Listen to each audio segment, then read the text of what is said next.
he's remarkably resilient. He came back and he's kind of blind. His eyes were kind of glazed over from pain medication. Oh my I said, gosh. "You need to go home. I need to get somebody to drive you there." He goes, "Oh no, I'm fine." I said, "I don't think you really are." So I had his assistant drive him home. I said, Oh, did you? Good. "Get him home." Good call. Good call. Schedule. But he's a buoyant kind of personality. He is. Always thinks he's just fine. Right, exactly. He's a good guy. He is a good guy. Did a video for him a few years ago on his son's 40th birthday. Mm-hmm. And we interviewed him and Joan and people in the family. Yeah, just really a great guy. And we've talked to him before on other documentaries that we've done. Yeah, too, we've been so. partners in his business for a number of years and friends before that. He's just one of the most remarkable people I know. Yeah. Are you from here originally? No, I grew up in Minnesota and moved around the country. In Washington, D.C. for when I first got married. Right. Went to law school, moved back to Minnesota, then to Colorado, then to Los Angeles, and then to Jacksonville 13 years ago. Okay, I knew it had been a while, but yeah. Yeah. Wow, It's excellent. feeling like home, but I can't claim to be a native, and Exactly. All right. still can't eat grits, so I guess I can't call myself Oh, a you Southerner still at can't all. eat those? I can't. That is just awful. But, I was at my mom's a couple of nights ago, and she made those things. So, well, you know, are you from here? originally from here, yes. I mean, when I've told you this, I don't like grits. Everybody assumes that that's not possibly a true answer. I just haven't had good grits yet. So it's just a matter, you got my mom's grits or my grits. Right. I really just don't like grits. Have some more. I said, well, my record is still perfect. So I can't claim to be a Southerner. Oh, that's funny. All right. And you rolling, Rich? Yeah, we're going.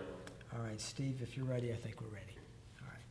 By the way, I always tell people when we do an interview, we always edit. So if you make a little mistake when you talk, as everybody does, or a stumble, we always edit those out. I tell people that it makes them feel better. I counted on that, trusted that, and knew that. So Good deal. you're All going right. to de-stupid it. I'll try not to give you too much editing work. There you go. No problem. So in Jacksonville, you can be fired from a job if they think you're gay. You can be turned away from a restaurant. You can be denied housing. As a community leader, what do you think of that? It's wrong. There's just no different way to put it, Bill. We can't have a community where some part of the population feels unwelcome, marginalized, or less than fully human, and that's what we have in this community. It's a issue that's been debated and resolved nationally for years and years in most cases, and Jacksonville is behind, and it ought not be. People here aren't bigoted. I really believe, I've been here 13 years, I don't believe it's a matter that there's underlying bigotry. It's just a situation where the law has not caught up with people's sensibilities, and I'm certain that it will. Is real damage being done to the city without this amendment to the HRO? I believe so. In fact, I more than believe so, I know so. In our company, it's been an issue, not always, but in some key situations, been an issue in attracting new talent here. It's an issue in keeping talent here. We have a group of marvelously talented young people, and I guess at risk of sort of generalizing about generations, if I had to characterize the young people, meaning the 30-somethings and under, on that, they have a keen sense of injustice, and they have a sense of mobility. They're going to go where they feel good and where they feel well treated, and we risk losing and have lost some people that don't feel Jacksonville's the kind of place where they want to be, where they want to raise families, and they want to call home, and so we're losing talent.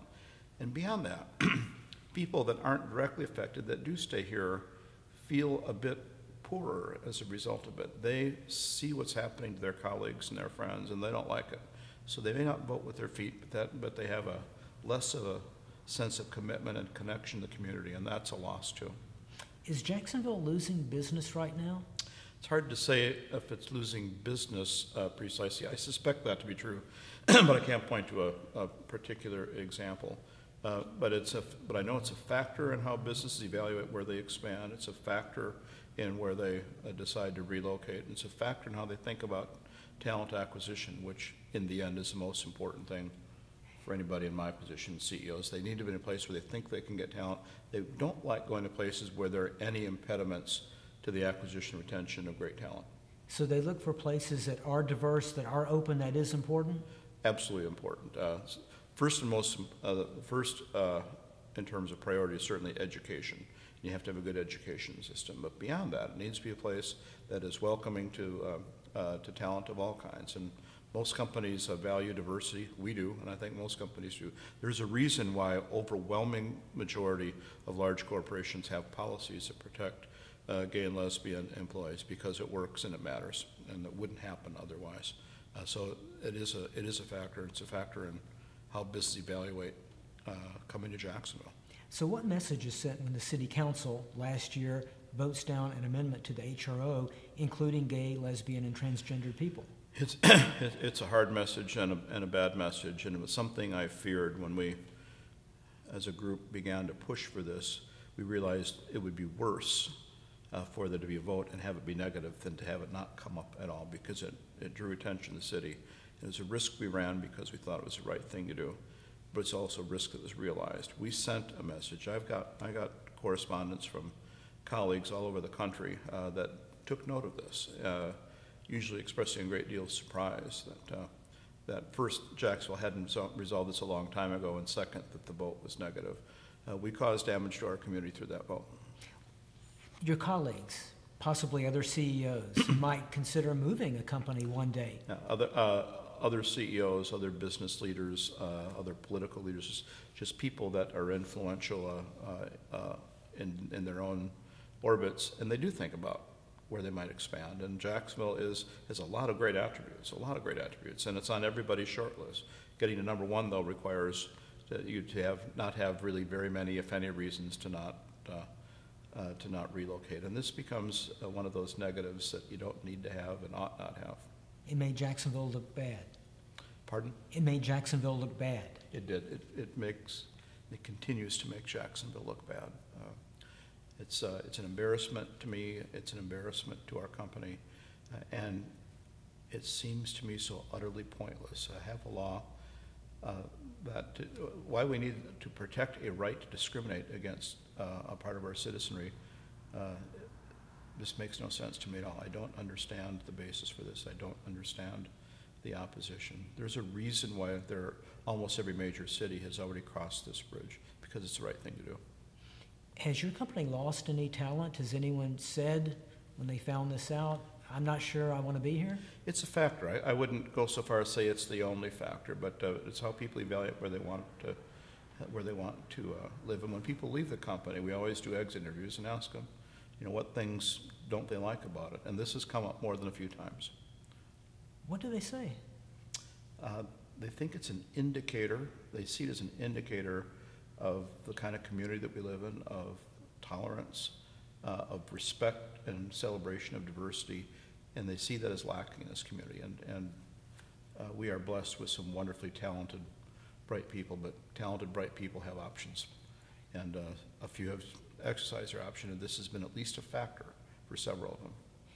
If someone is gay or lesbian, transgendered, is this reason enough for them to feel unwelcome to Jacksonville? I think it is, and I think that because people have told me that. We've had employees and prospective employees come, and we've talked about this. And I point to our policies about non-discrimination. I point to the fact that we offer benefits to same-sex couples, so they have medical benefits and everything that any employee would have. And the response I get is, well, you can protect me in this job, but I have to go home at night, and I have to go out, have movies and have dinner, and I have to live in a community, and you can't do anything for me there. And they're right about that. And that's why I felt it was so important to take a personal leadership role in trying to change that. I thought it was a duty I owed our employees and our prospective employees and people that want to call Jacksonville home.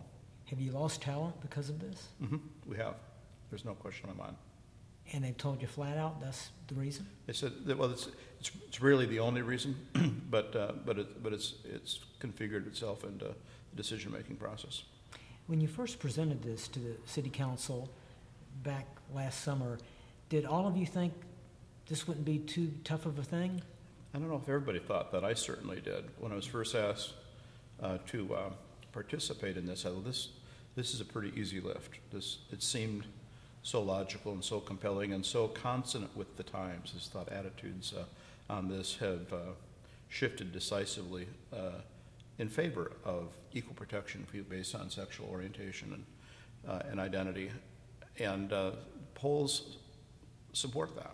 I don't think this is a case where people in Jacksonville feel a deep need to discriminate against people based on sexual orientation. Just that's what our laws say. I think it's a case where our laws are out of step with our people. People here are good. People here are fair. And we should have laws that reflect that. Is it fair to say that consultants who are relocating corporations, they may not even put Jacksonville on the list? I've been told that by at least one businessman who said, we won't make the first cut because they look at that and they say they won't bring their gay employees here. Why even bother showing Jacksonville?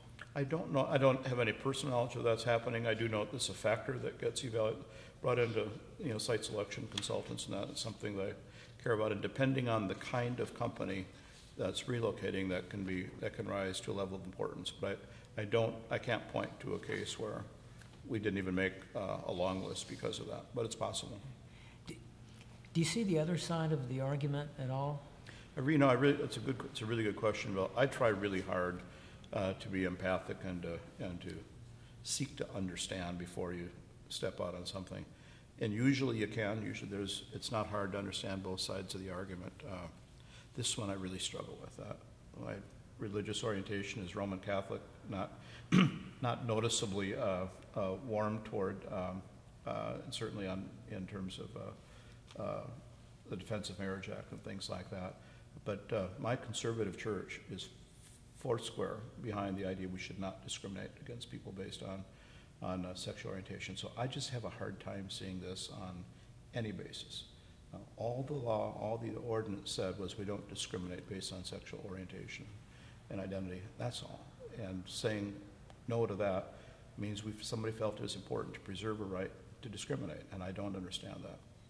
A majority of Americans now support gay marriage. A couple days ago, the Supreme Court struck down DOMA, but here in Jax, we're still debating, is it okay to fire someone who's gay? Do you fear that there's going to be a perception that Jacksonville looks out of touch with the rest of the country and out of step? I think we are out of touch with the rest of the country, and we've evidenced that by the vote last year, and I hope that we correct that. I don't think it's a matter of perception, it's a matter of reality. We are out of touch with the mainstream. This is an issue where the tide has turned decisively and has for some time. I don't think it's easy to disagree with that from a perception standpoint. We're ruling from the wrong side of this one. We're on the wrong side of history, as my friend John Delaney likes to say, and we need to get on the right side of history. If Jacksonville doesn't do this, what? We're poor. Poor as a community, poor as individuals. Our spirit is weakened. The community won't wither and die. It'll still be a good place to live. But it won't be what it could be. It won't be as fair as it ought to be. And it won't be as welcoming as we would expect it to be. And there isn't any reason for that. We should strive in every respect to be the best community possible. This seems like a really easy thing to fix, and I'm confident we will. Great. Thank you so much, Steve. Okay. Pleasure talking with you. Thanks. Really enjoyed it. Thank you very much. I'm a bad interview because I'm not used to sound bites, but you'll be able to pick up something of that, I hope. So.